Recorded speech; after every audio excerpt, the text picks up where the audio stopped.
నమస్తే. 'పుష్ప 2' భారీ వ్యయంతో 3 సంవత్సరాలు నిర్మించినటువంటి చిత్రం విడుదల కాబోతుంది. దేశంలో సినీ అభిమానులందరూ కూడా చాలా ఉత్కంఠతో ఎదురు చూస్తున్నారు. 'పుష్ప 1' కన్నా ఇది బాగా హిట్ అవుతుందా? అంతకన్నా మంచి పేరు తీసుకొస్తుందా? అనేటువంటి ఉద్దేశంతో అందరూ ఎదురు చూస్తున్నారు. నేను హృదయపూర్వకంగా కోరుకుంటున్నా. ఈ 'పుష్ప 2' ఘన విజయం సాధించాలని, తెలుగు వారికి పేరు ప్రఖ్యాతులు తీసుకురావాలని. ఇంకొక అంశం ఏంటంటే, దీని నేపథ్యంలో చిన్న చిన్న విషయాలు ఎక్కడో వినిపిస్తున్నాయి గుసగుసలు. ఎవరో కొందరు ఈ సినిమాని ఆడుకోకుండా ఉండాలని కోరుకుంటున్నారని, కొన్ని చోట్ల ఆడుకోకుండా చేయాలని ప్రయత్నం చేస్తున్నారని వింటున్నాం. అది రూమర్సో నిజాలో నాకైతే తెలియదు. అలాగే నాగబాబు గారు కూడా ఒక ట్వీట్ చేశారు.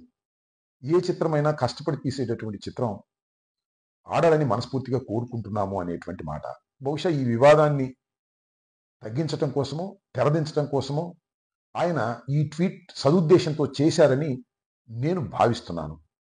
ఈ సందర్భంగా నేను ఒక విషయాన్ని చెప్తున్నా. ఎవరైనా ఎక్కడైనా ఈ 'పుష్ప 2' గురించి ఆడకూడదనో, లేకపోతే ఇంకోటనో ఉంటే వారందరికీ నేను మనవి చేసేది ఏమిటంటే, ఎవరైనా ఒక సినిమా ఆడకూడదని కోరుకుంటే ఆడని రోజులు కాదు. సినిమా బాగుంటే అద్భుతంగా ప్రజలు, ప్రేక్షకులు చూస్తారు. బాగోపోతే ఒకరు చెప్పాల్సిన అవసరం లేదు.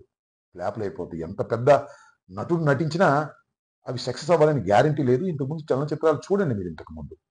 కానీ 'పుష్ప 1' చాలా అద్భుతంగా హిట్ అయింది. ఊహకందని విధంగా హిట్ అయింది. అల్లు అర్జున్ అనే తెలుగు నటుడికి పేరు ప్రఖ్యాతులు వచ్చాయి. మనందరం కూడా గర్వించదగ్గ స్థాయిలోకి అల్లు అర్జున్ వెళ్ళాడు. ఇది వాస్తవమైనటువంటి అంశం. కాబట్టి తెలుగువాడిగా అది బాగుండాలి, బాగా హిట్ కావాలని కోరుకోవటంలో ధర్మం ఉంది.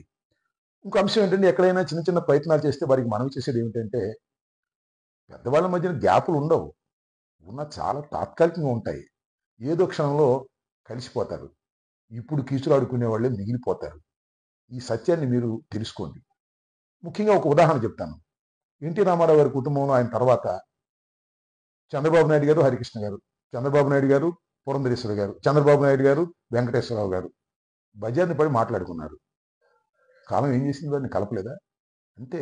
ఏ కుటుంబమైనా చిన్న చిన్న విభేదాలు ఉంటే కలిసిపోతారు అనే విషయాన్ని గుర్తుపెట్టుకోండి. ఎనీహౌ 'పుష్ప 2' ఘన విజయం సాధించాలని తెలుగు ప్రేక్షకులకు, తెలుగు ప్రజలకు, తెలుగు చలనచిత్రంలో ఉన్నటువంటి దర్శకులకు ఇది ఒక మంచి పేరు తీసుకురావాలని, ఇది మన 'బాహుబలిలాగా' తీసుకురావాలని మనస్ఫూర్తిగా నేను ఒక తెలుగువాడిగా కోరుకుంటున్నాను.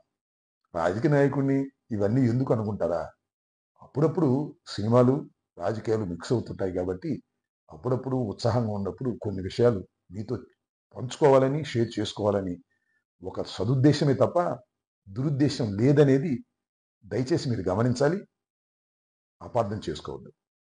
ధన్యవాదాలు.